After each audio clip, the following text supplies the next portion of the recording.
బిస్మిల్లాహిర్రహమానిర్రహీం. మిత్రులారా, అస్సలాము అలైకుం రహమతుల్లాహి వబరకాతుహు. దైవం యొక్క శాంతి అందరిపై కూడా కురియుగాక. దైవ ప్రవక్త వారి యొక్క ప్రవచనాలు మీతో 2 నిమిషాల కార్యక్రమంలో భాగంగా ఈరోజు కూడా ఒక చక్కటి ప్రవక్త వారి యొక్క ప్రవచనాన్ని తెలియజేస్తాను. సహీ బుఖారీ 61:17 దీని యొక్క హదీస్ నెంబరు. దైవ ప్రవక్త ఈ విధంగా తెలియజేశారు. చాలా చిన్నదైనటువంటి మాట, కానీ విస్తృతమైనటువంటి భావాన్ని ఇచ్చేది, మన యొక్క జీవితాన్ని మార్చివేసేది. దైవ ప్రవక్త ఏం చెప్పారు అంటే, సిగ్గు బిడియాలు వీటి వలన మంచి తప్ప మరొకటి జరగదు, ఇవి దైవ విశ్వాసంలో ఒక భాగము అన్నారు. సిగ్గు బిడియాలు మహాశిలారా, ఏంటి సిగ్గు ఏంటి బిడియము? సహజంగా మహిళలు సిగ్గుపడతారు, అది సహజ సిద్ధమైనటువంటి గుణం. ఆ విధమైనటువంటి సిగ్గు, ఆ విధమైనటువంటి బిడియం కాదు. ఇక్కడ సిగ్గు బిడియం అంటే తప్పు చేయడానికి సిగ్గుపడ్డము, ఏదైనా ఒక దుర్మార్గపు పని చేయడానికి బిడియపడ్డము.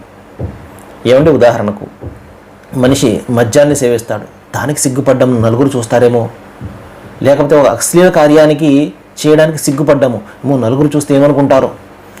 ఈ విధంగా నలుగురు గురించి ఆలోచన చేసినటువంటి వ్యక్తికి సహజంగా ఇటువంటి విషయాలకు దూరంగా ఉంటాడు, సిగ్గు బిడియాలకు దూరంగా ఉంటాడు. సిగ్గు బిడియాల వలన ఇటువంటి చెడు పనులకు దూరంగా ఉంటాడు.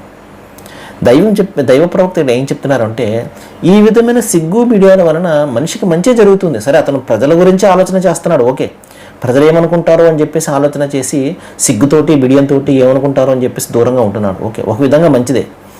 కానీ వాస్తవంగా ఎలాగుండాలి? ఎవరు చూసినా చూడకపోయినా, ఈ ప్రజలు చూసినా చూడకపోయినా నన్ను చూస్తున్నాడు కదా అన్న ఆలోచన ఉండాలి. అది నిజమైనటువంటి.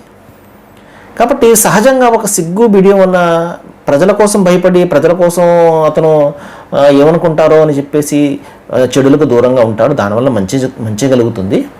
కానీ వాస్తవంగా అసలైనటువంటి అతనికి ప్రతిఫలం రావాలి, ప్రయోజనం కలగాలి, ఇహ పరలోకాల్లో అతనికి సాఫల్యం రావాలి అంటే ప్రజలు ఏమనుకుంటున్నారో అన్నది పక్కన పెట్టి, దైవం దీని గురించి నన్ను ప్రశ్నిస్తాడు కదా అన్న ఆలోచన ఉండాలి. సీసీటీవీలు ఉంటాయి, మనం చూస్తాము. సీసీటీవీల్లో ఎక్కడ పట్టుబడిపోతానో అని చెప్పేసి మనిషి భయపడతాడు.